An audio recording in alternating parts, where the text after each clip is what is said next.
দীৰ্ঘদিনীয়া বঞ্চনাৰ প্ৰতিবাদত স্বাস্থ্যকৰ্মীৰ কৰ্মবিৰতি দুদিনৰ বাবে অচল হৈ পৰিব নেকি ৰাজ্যৰ স্বাস্থ্য সেৱা 25,000 স্বাস্থ্যকৰ্মীয়ে কৰিব প্ৰতিবাদ ৰাজ্য চৰকাৰে প্ৰতিশ্ৰুতি পূৰণৰ ক্ষেত্ৰত কৰি অহা উদাসীনতাৰ বিৰুদ্ধে প্ৰতিবাদ সাব্যস্ত কৰিব স্বাস্থ্য বিভাগৰ কৰ্মচাৰীসকলে ৰাষ্ট্ৰীয় স্বাস্থ্য মিছনৰ অধীনৰ প্ৰায় 25,000ৰো অধিক চিকিৎসক তথা স্বাস্থ্যকৰ্মীয়ে 4 আৰু 5 মাৰ্চ তাৰিখে ৰাজ্যব্যাপী কৰ্মবিৰতিৰ সিদ্ধান্ত গ্ৰহণ কৰিছে এই কৰ্মবিৰতিয়ে ৰাজ্যৰ চিকিৎসালয়সমূহ অচল কৰি তুলিব বুলি অনুমান কৰা হৈছে শিৱসাগৰ জিলাৰ বাবেও এই প্ৰতিবাদ গুৰুত্বপূৰ্ণ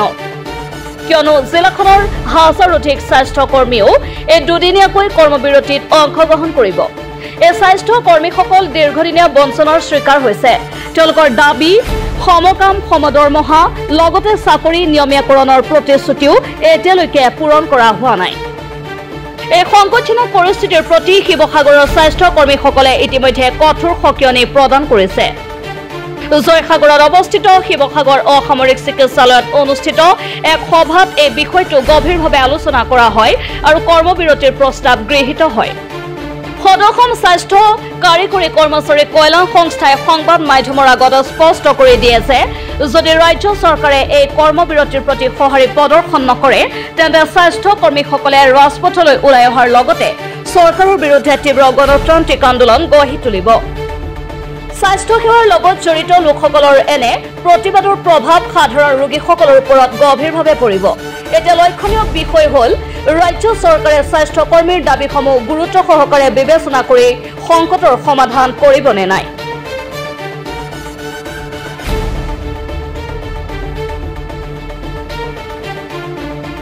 আজি আমি শিৱসাগৰ জিলাৰ NHMত কৰ্মৰত কৰ্মচাৰীসকল আমি সমবেত হৈছো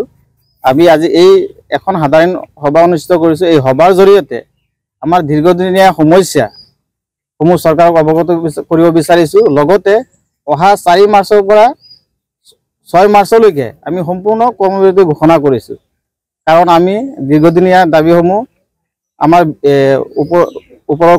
মানে বিষয়ববীয়া দ্বাৰাই চৰকাৰক বাৰম্বাৰ জনাইছো কিন্তু আমাক কোনো গুৰুত্ব দিয়া হোৱা নাই কি দাবী আছে আপোনালোকৰ আমাৰ দাবীসমূহ হ'ল যে বিশেষ নিযুক্তি প্ৰক্ৰিয়াৰ জৰিয়তে NHMত কৰ্মৰত কৰ্মচাৰীসকলক নিয়মীয়াকৰণ কৰিব লাগে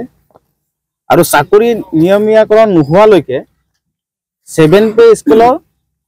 আমাক দৰমহা দিব লাগে লগতে যিখিনি চৰকাৰী অন্যান্য সা সুবিধা আছে সেইখিনি প্ৰদান কৰিব লাগে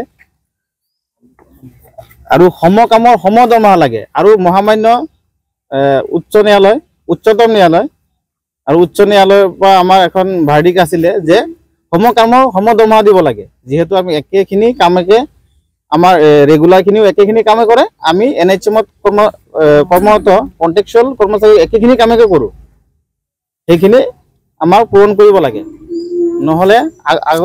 আগত আৰু আগন্তুক দিনত আমি গোটেই অসমত NHM কৰ্মচাৰী মিলি গণতান্ত্ৰিকভাৱে আমাৰ প্ৰাপ্যভাৱে আন্দোলন কৰিবলৈ বাধ্য হম এই আন্দোলন খালি আমাৰ শিৱসাগৰ জিলা নহয় আমাৰ অসমৰ প্ৰত্যেকখন জিলা পৰ্যায়ত ব্লক পৰ্যায়ত আন্দোলনখন হ'ব 4 তাৰিখৰ পৰা 6 তাৰিখলৈকে